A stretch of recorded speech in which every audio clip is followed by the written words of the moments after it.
Hello বন্ধুরা, আশা করছি সবাই ভালো ও সুস্থ আছো। আমার চ্যানেলের পক্ষ থেকে সবাইকে জানাই স্বাগত। বাড়িতে থাকা অল্প উপকরণ দিয়ে খুবই সহজ পদ্ধতিতে আজকের আমি করে দেখাবো এগ তড়কা। তো চলো এখন রান্নাতে যাওয়া যাক। তো বাড়িতে থাকা সবুজ মুগ কড়াই আগে থেকে 250 গ্রামের মতো ভিজিয়ে রেখেছিলাম। তারপরে ওটা প্রেসার কুকারে 3-4টে সিটি মেরে ওটাকে সেদ্ধ করে নিয়েছি। এখানে নিয়েছি একটা বড় সাইজের টমেটো, ধনেপাতা কুচি, কাঁচা লঙ্কা, আদা রসুনের পেস্ট, তড়কা মশলা, পেঁয়াজ কুচি। আর ফোড়নের জন্য নিয়েছি গোটা গরম মশলা, শুকনো লঙ্কা, তেজপাতা, গোটা জিরে। আর নিয়েছি 2টো মুরগির ডিম। প্রথমে আমি ডিমটা ভালো করে ভেজে নেব, তার জন্য কড়াইটা গ্যাসেতে বসিয়ে দিয়েছি। তারপরে কিছুটা পরিমাণ তেল দিয়ে দিয়েছি। আর ওই তেলের মধ্যে 2টো ডিম ফাটিয়ে এবার আমি ওটাকে খুব ভালো করে ভেজে তুলে নেব। আর ডিমের মধ্যে অল্প সামান্য নুন দিয়েই ভাজবো।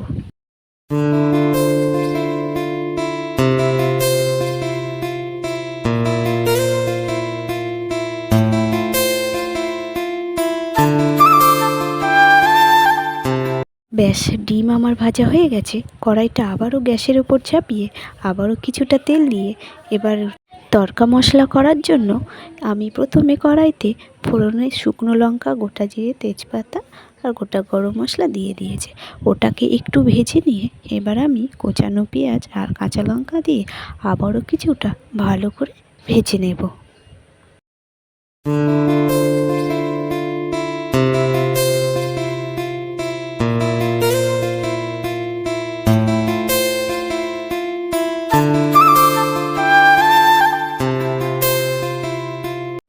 একটু লাল লাল করে ভেজে নিয়েছি। আর তারপরে দিয়ে দেব আদা রসুনের পেস্ট।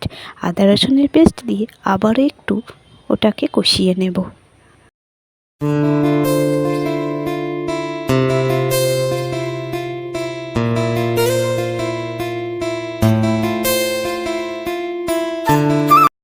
ভালো করে কষিয়ে নিয়েছি। এবার আমি টমেটো কুচি দিয়ে আবারও কিছুটা ভালো করে কষাবো। ভালো করে কষিয়ে নিয়েছি। আর তারপরে এক এক করে মশলাগুলো দিয়ে দেব।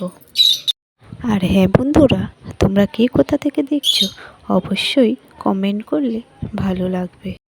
আর আমার ভিডিওগুলো যদি ভালো লাগে তাহলে অবশ্যই সাবস্ক্রাইব করে নেবে। ভালো করে মশলাটা কষিয়ে নিয়েছি। আর তারপরেই সেদ্ধ করা মুগ কড়াইটা দিয়ে আবার একটু নেড়ে চেড়ে কিছুটা পরিমাণ জল দিয়ে একটু সেদ্ধ করে নেব। জল দিয়ে একটু ফুটিয়ে নিয়েছি। আর তারপরে তড়কা মশলাটা এবার দিয়ে দেব।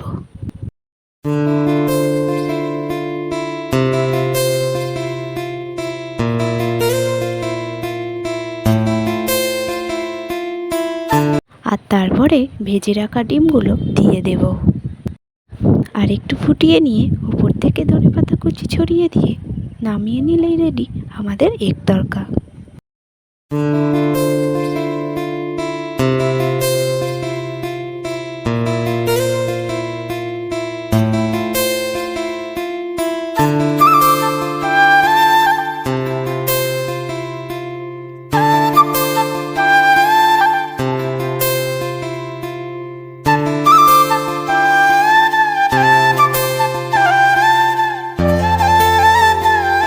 বেশ, আমাদের এগ তড়কা রেডি। এবার ওটাকে আমি নামিয়ে নেব।